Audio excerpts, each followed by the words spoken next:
La recette d'Angus, c'est 20 personnes qui travaillent très fort, qui sont passionnées. C'est ça la recette. Il n'y a pas de recette autre que la passion puis du travail.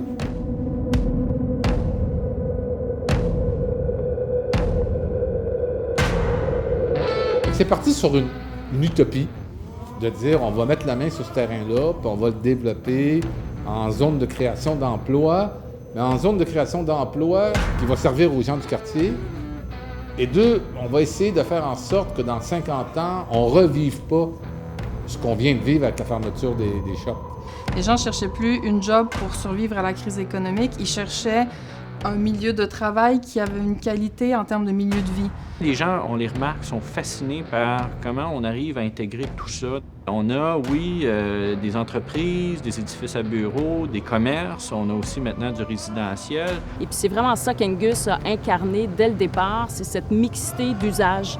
On voulait des emplois à proximité des résidences, à proximité des espaces verts. Et ça fait en sorte qu'on peut tout faire à pied, on peut tout faire à vélo, tout est à proximité. On part rarement du volet immobilier, on part des projets.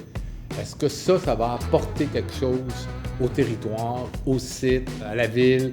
Le modèle de l'OBNL, c'est le meilleur modèle pour faire du développement immobilier qui est responsable, pas juste à court terme, mais surtout à long terme, pour, par exemple, bâtir des quartiers abordables, diversifiés, puis assurer une mixité sociale pour des générations à venir.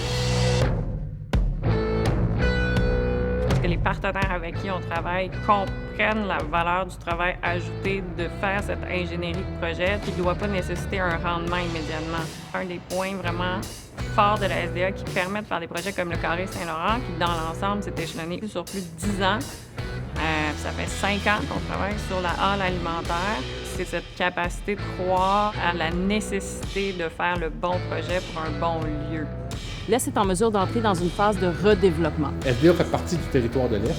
Elle est une des parties prenantes. Elle exerce un certain leadership. On doit l'assumer, tout simplement.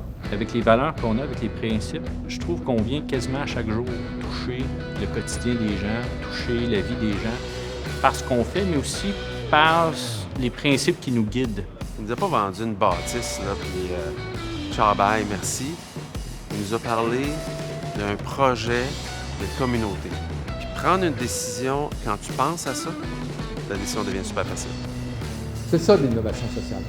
C'est de créer des lieux qui fait que le total des projets va être plus que l'addition des projets.